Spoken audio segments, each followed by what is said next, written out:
1 Mafumu chapter number 18. Lidzamba kuwerenga verse number 16. Kwinapo lidzango dumpa chifukwa ndime itali.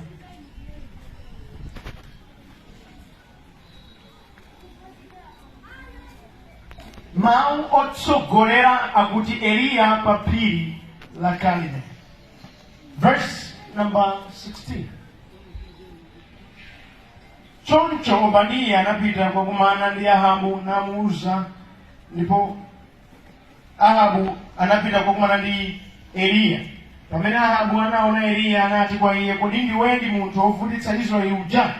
Eliya anayankha kuti, ine sindinavutitsa Israeli, koma inuyo ndi banja lanu mwasiya malamulo a Yehova ndipo mwatsatira Baala. Tsopano sonkhanitsani anthu a m'dziko lonse la Israeli kuti akumane nane pa phiri la Karmeli, ndipo mubwere nawo aneneri a Baala 450 ndi aneneri a fano la Asera 400 amene amadya pa tebulo la Yezebeli. Choncho Ahabu anatumiza mawu m'dziko lonse la Israeli, ndipo anasonkhanitsa aneneri a Baala ku phiri la Karmeli. Eliya anapita patsogolo pa anthuwo ndipo anati, kodi mudzakhala anthu a mitima iwiri mpaka liti? Ngati Yehova ndi Mulungu mutsateni, koma ngati Baala ndi Mulungu mutsateni. Koma anthu aja sanayankhe. Pamenepo Eliya ananena kwa iwo kuti, ine ndilipo ndekha mneneri wa Yehova, koma a Baala alipo 450. Bweretseni ng'ombe zazimuna ziwiri. Iwo asankhepo okha ng'ombe imodzi, ndipo ayidule ntuli ndi kuziyika pa nkhuni nthulizo, koma osakolezapo moto. Ndipo ine ndidzadula ntuli ng'ombe inayo ndi kuyika pa nkhuni, koma sindikolezapo moto. Kenaka inu muyitane dzina la Mulungu wanu, ndipo ine ndidzayitana dzina la Yehova. Mulungu amene atiyankhe potumiza moto, iyeyo ndiye Mulungu. Pamenepo anthu onse anati, izi mwanena zomveka bwino. Eliya anawuza aneneri a Baala kuti iyambane ndinu. Sankhani ng'ombe yayimuna imodzi, muyikonze popeza mulipo ambiri. Muyitane dzina la Mulungu wanu, musakolezepo moto. Choncho iwo anatenga ng'ombe yayimunayo imene anawapatsa nayikonza. Kenaka ananena dzina la Baala kuyambira mmawa mpaka masana. Iwo anafuwula kuti, inu Baala tiyankheni ife, koma panalibe yankho. Palibe amene anayankha, ndipo anavina mozungulira guwa la nsembe limene anapanga. 27. Nthawi ya masana Eliya anayamba kuwanyogodola, ndipo anati, fuwulirani kwambiri, ndithudi iye ndi Mulungu. Mwinatu akulingalira kwambiri, kapena watanganidwa, kapena ali pa ulendo, mwina wagona, ndipo nkofunika kuti adzutsidwe. Choncho iwo anafuwula kwambiri ndi kudzichekacheka ndi malupanga ndi mikondo potsata miyambo yawo mpaka kutuluka magazi.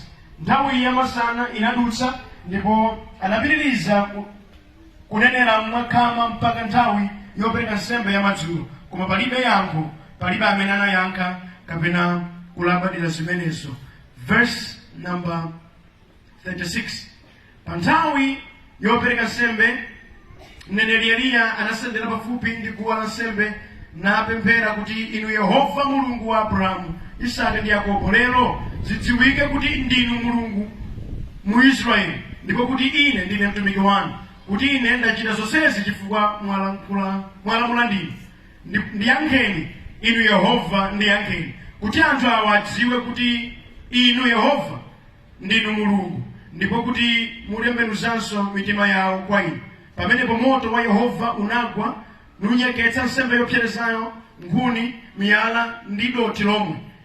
Unawumitsanso madzi amene anali m'ngalande. Anthu onse ataona zimenezi anaweramitsa nkhope zawo pansi nafuwula kuti, Yehova ndiye Mulungu, Yehova ndiye Mulungu. Mulungu wabwino okondedwa, amene amadziwa kudalitsa, adalitse kuwerengedwa kwa mawu ake. Ndipo dala munthuyo wakumva mawu a Mulungu ndi kuwasunga ndi kuwachita. Amen. Tiye tipemphereni. Yehova Mulungu, tikupemphera m'dzina la Yesu Khristu wamoyo, chifukwa cha mawu amene awerengedwa. Ndinu wamphamvu Mulungu, ndinu wokhulupirika Mulungu. Zimangovuta kuti wena mpaka na lero 2021 sakhulupirirabe kuti wamphamvu zonse ndi inuyo.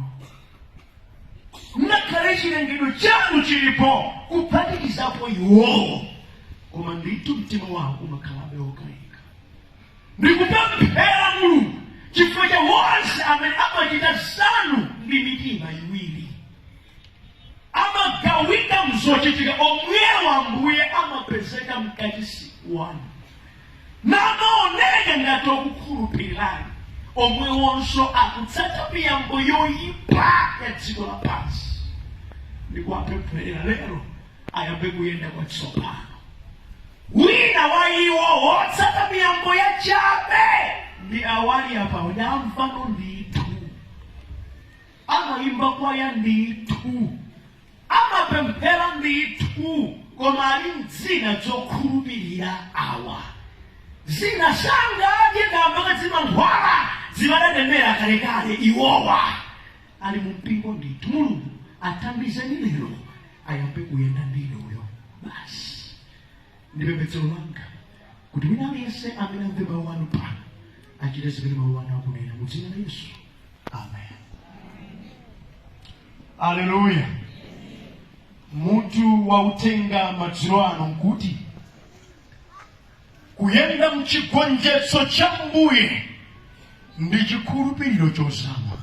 Amen. Titabwera lachinayi nayamba msonkhano Friday, tidawuzana za mmene kuchimwa kudachitikira. Tine nanso za kuyipa kwa mtima kumene kudachitika kamba kachimwa. Taphunzitsa nanso za kuti kuti tikhozopera bwanji chitsogolo mwa chikhulupiriro cha Mbuye wathu Yesu Khristu. Ndipo lero ndimati popeza tamva zonsezi tipita bwanji chitsogolo, ndiye mapitidwe a chitsogolo akhale mkuyenda mchigonjetso komanso mchikhulupiriro cha ndani mwene cha Mulungu. Amen.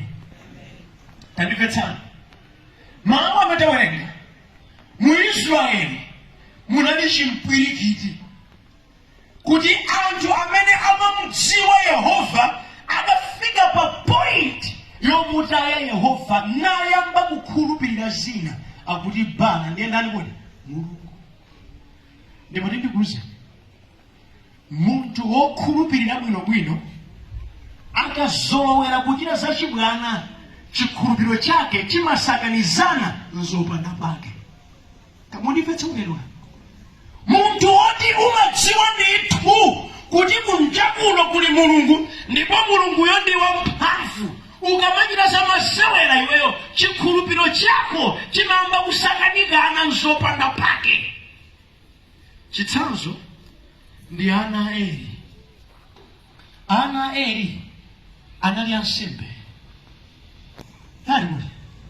Pokhala iwo ansembe Baibulo limati ana a Eli adali achabechabe chifukwa amakachita dzigololo kuchalichiko kumene timayembekeza kuoneka chiyero iwo onyesa machita kuti komwewo. Tsono uzerezeka kwake enanso amakhulupirira kuchita zikoti zimenezo. Kumakanyaditsana ife lija mwa asembe aja lija mwabusa ndi ndalitsoro komweko wasatutulana hayi ndithu chifanga yakuti kumachitika zoyipa amachita ninda wopemphera nawo. Madongosolo asembe kumarukuphwanya madongosolo wonse amene Mulungu adakhazikitsa iwo amangophwanya basi. Kumanira phwanya mpira wakaidi sakumanga kawiri basi mangochitapo zathu. Yete amadziwa kuopsa kwa Mulungu chinachiuka njani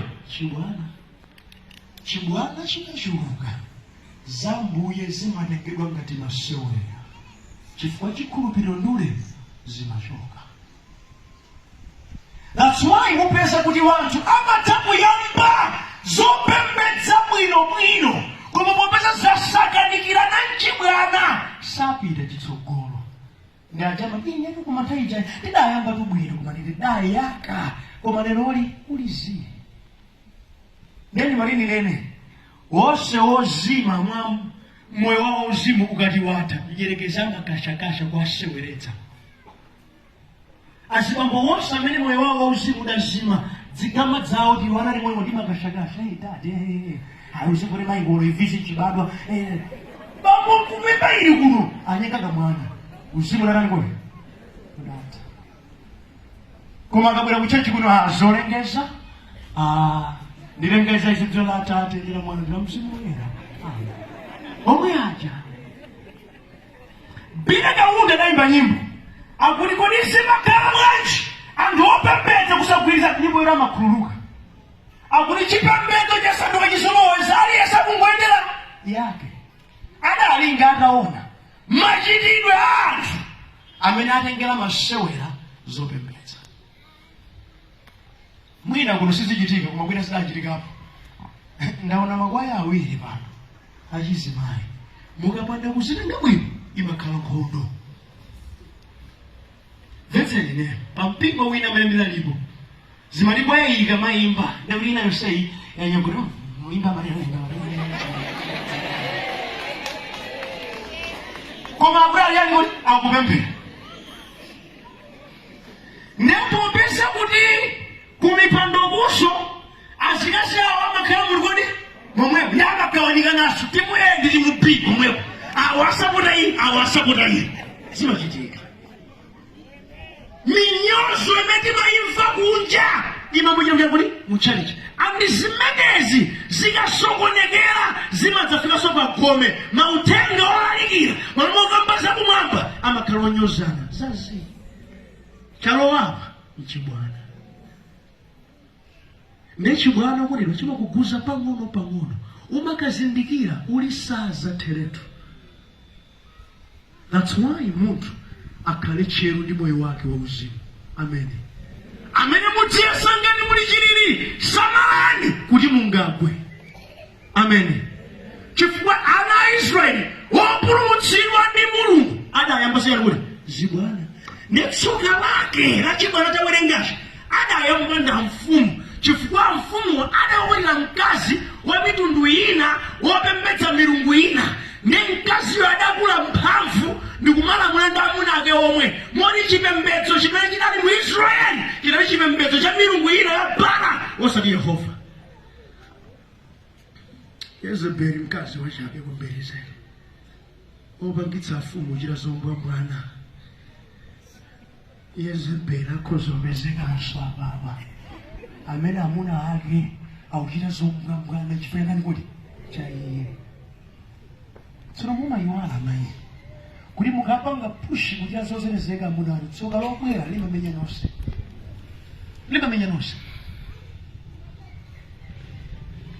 Mzimayi anafunika akhale mzimayi ndi mzibambo amuleka akhale ndani kuti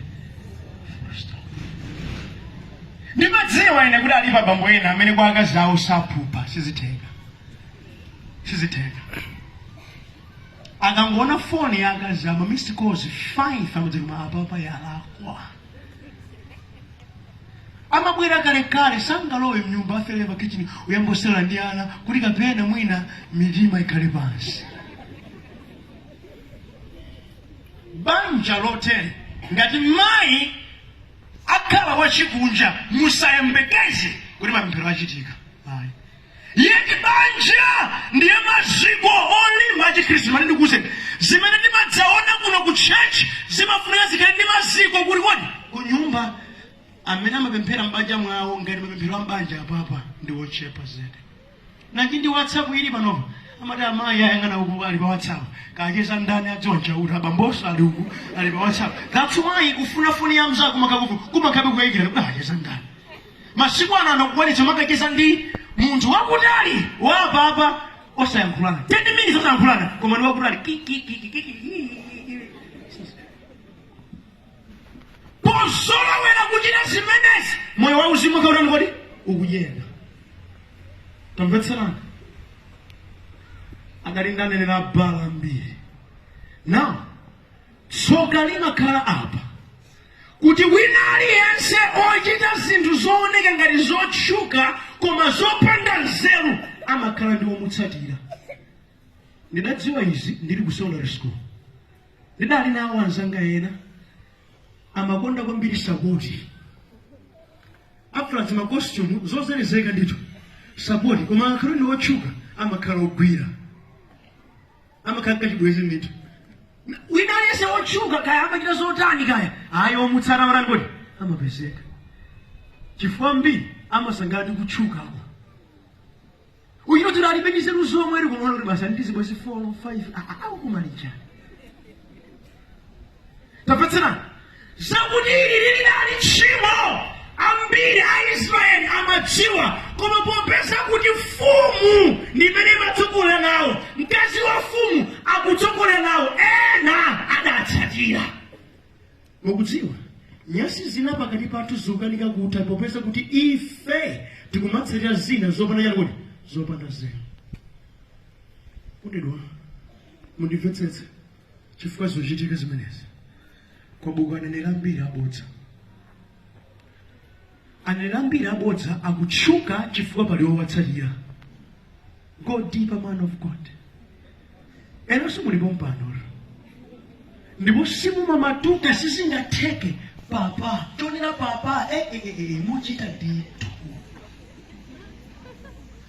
ndimayankhula ndikulalikira kumaliro kwina kuti ndizopanda nzeru kumakagwadira papa amuna wanu osagwadira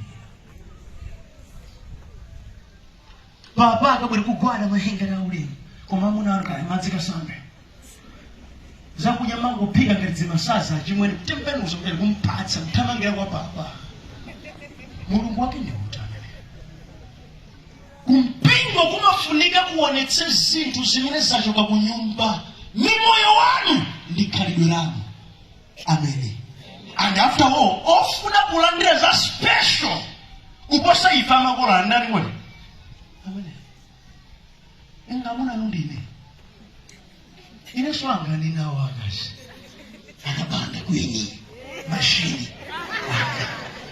inonso mulindi wanu titsingwa kumana pa yesupa amen wasati kuti no inu munyoze wina ati musangalatsa ine sindine mulungu wanu sindakufereni ayi adakufera ndi Yesu Khristu mkalidikali la mwenu haleluya tamvetserani okondedwa popeza anthu ambiri amapanga sapoti zimenezi zikulandibe zizoti zikupitirira ndinafuna ndikupempheni mitu yanu idzigwira ntchito mudziganiza kulibe lero mudziwe mlaliki wachigololo zedi wauchimo zedi ndikumati mtumiki wa mulungu zabodza yemwe apereka mimba uko kumayiona nkhope kuti nkhope ina profeti zofanana iyi kachilungamo kumakadziwa ndithu enanso mwina kuteka umakufusirani koma kukanika kunena chifukwa mungonengera yani kuti abodza pansi pa mtima mwina chakuti munthu uyu anamatumiza message wachitsiwa amene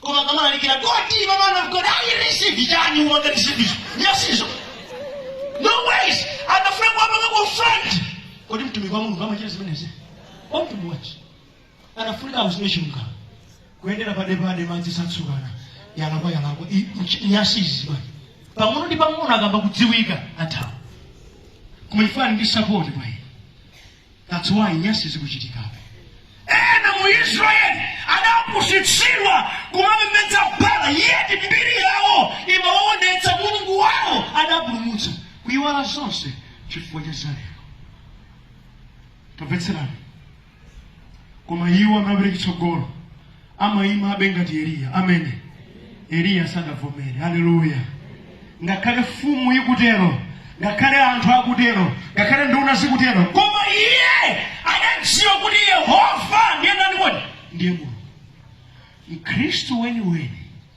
amakhala mu ubale wamphamvu ndi ndani kodi ndi Mulungu ngati mukufuna muonetsere choonadi cha Ambuye ngati mukufuna kuti Mulungu agwireni ntchito mukhale woona mumtima ndi kunja komwe nanji mpingo wathu wokondedwa timakhulupirira nyengo zina za ulemu wachani kodi wakunja ukamayenda mchechi uli wera kukhala pasi kutsizina uli bwanji mtsogoleri so wona ndikumaganiza ngati awa ali ndi chilungamo koma galu teletu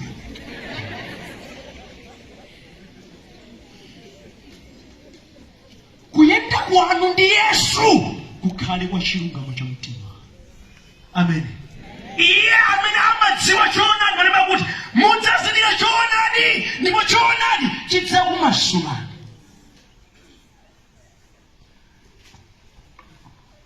Tikangolengeza atu apo tikondedwa afuni watibwerekani mutsegulire WhatsApp pate ndidotsani tidzikolenga message imodzimodzi mokweza simungalimbe sizingateke. Ndi wochepa chabe akhoza kukhala kuna mtima. Nkhani ya mafoni banja yakhala source ya mavuto. Chifukwa muchidziwa moyo wawo ndi wachipamaso.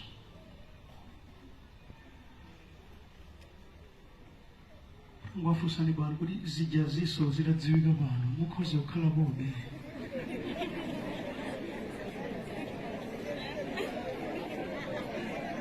Mukhoza kukhala bobe.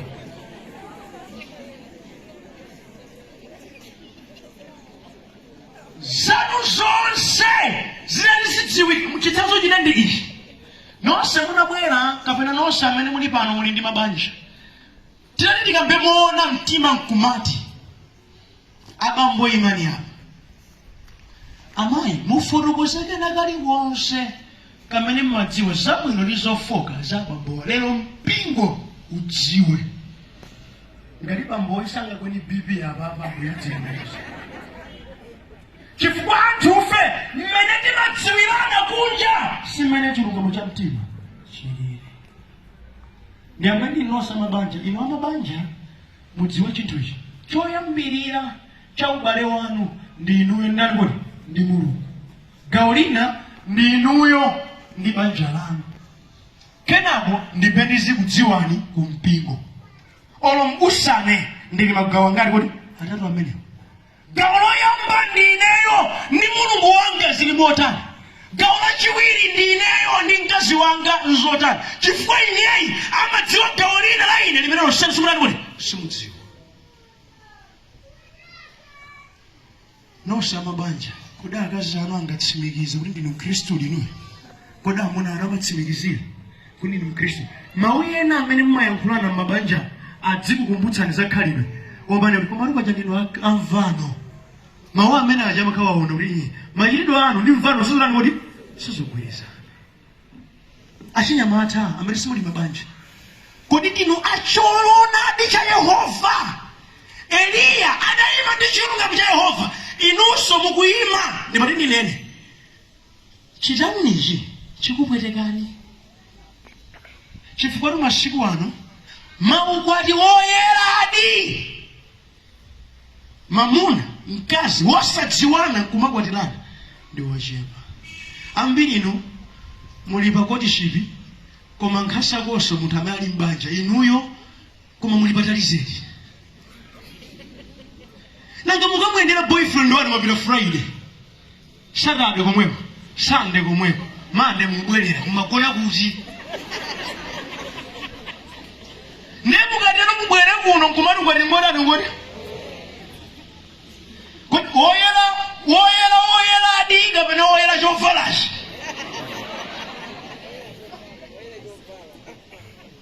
Ndikupene zinthu zona. Ndipo pano pazachuka. Na mwaini muchizwa ndinuere. Mwina somu kiyata mwani komwekoso. Mubwera pompana. Mwafaka mbira kumwera kia nikafesi mwisa. Mwajumba kuli kwani komwera. Ane ungobwera atu utandioneretu. Tamanga. Nero mulipana. Kwani chimene chitichoonani mukhoza kuima. Nishilungamo cha Mbuye. Okuti ngati ifeyo otchula dzina la Yesu omveka ndi fana Mulungu tikuti nawo zimene zizi mmati mkunja atadi. Popeza nansoma kukumana komweko. Ena ndaka kumanako akucherichi adalalikira kena badapita ku malumu nuko kumana sonde amamuna nditsa Yesu. Na uraiza kunoza ku malumu siti ululatu. Imene maende. Kwani muyembekeza kuti amene ali mamuzimu siziteka. Eliya sadali choncho. Adali gawo la Mulungu. Musankhe mbali imodzi. Tsoza ne balo leneba sankhani chimodzi. Hallelujah. Ngati mukufuna kuyenda ndi Yesu wakhulupirika sankhani chimodzi ndipo muone kuti inuyo mukuyenda ndi Ambuye. Gawo namba 2 ndi Eliya adavomereza kukhala gawo la Mulungu kupanga fight against chikunja. Amen. Chikunja sichochisekerera inu ndine ndife oyenera kumenya full stop ndiwadi ya chikunja pakena kalikonse. Eliya anena kuti wondedwa mulipo gulu ine ndilipo ndekha palibe futo tiyeni kukalime lero kudziwike ngati Baala ndi mulungu tonse titsata Baala, ngati Yehova ndi mulungu titsata Yehova. Lero lipadziwike koma zoti ineyo titsatire zopanda pake sitani kuti silola. Pokapoka mundipange kumvisi kuti Baala ndi woposa Yehova mpaka ndivomereze. Koma ngati sichoncho sigwira. Eliya anapanga defend Zambuye. Zotheka bwanji chikunja kumachitika ine mulikomwe. Zotheka bwanji zinthu kumaonongeka ine muli palikoni. Zotheka bwanji ndalama kumasowa mabungwe ine muli palikoni. Mahomu banki chisokonezo kumachitika muli palikoni. Muli komwe. Mukanikiranje kupanga defend Ambuye. Alipo tuwena ukondedwa akamashoka kunyumba kwawo amavala zina uhambi bagi ndapeza mapezeka zambiri zeti imake ndi self contained kuti zochuluka mmene avalira akamashoka kunyumba wa ulemu koma mmene azikafika mtauni imu choni cha sinthilatu zinali kuti uhambi bagi imwe ndikukambeneza ndizoona ngati mukuchita nawo chikunja atetse chikunjacho ndi ndani.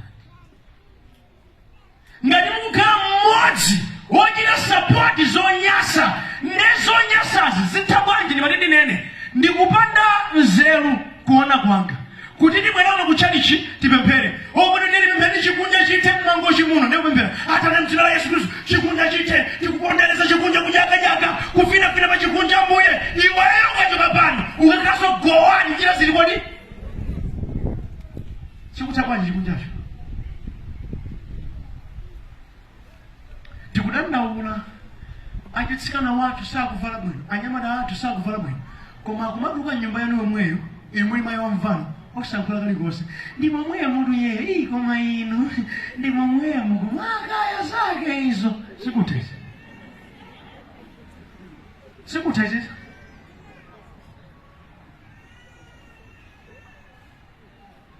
siku lina ndikucheza ndi wina amagwira ntchito kuchipatala chimene chimachotsa mimba akuti abusa akambiri ndine zona tibwerane chonde kalalikani anthu akuchotsa mimba kutera kalalikani ife ndife akunja kale koma akumpingo kwanuku anthu opemphera ambiri osanili kuti okhaokhatsika ndapabanja omwe tikuchotsa miyoyo ya wanthu mimba ikulukulu kudaya wanthu ndi chichonje tisindingasunge it's my right zikuchitika omwewo akachita zimene zozo Yehova wanga ndinambusa ndilibe kuso omwewo ndemmati ngogona idokolala kuja mmati chani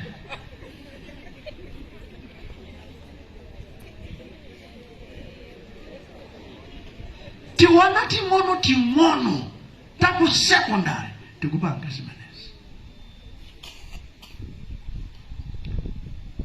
ndiyezikanokoka mubwere kwa ife akusipemberere ndofika banja mukampweteke mwana wanu wake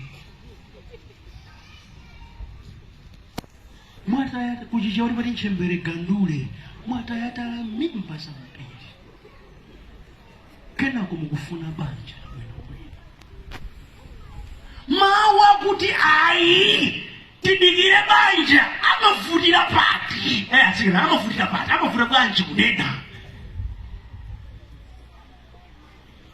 kenako mubwere mudzakhale mmodzi woimba igwira kenako mubwere mudzakhale mmodzi wolalikira igwira iwe nikwamba ndiwe mnyamata iwe wopereka mimba yang'ana kuno sudakwatire kudziko kuno koma wana ako umayira kudziwa alipo mimba ija nkhandakana ndeyanga wina soja akatiza mthera bwanja adziwa yekha umadziwa zimenezi koma ndi kumabwera wasoka naye susagalo kufina kwambiri anthu muli mwana wa uchero chokhulupirika iyi na bambo a munthu alipepese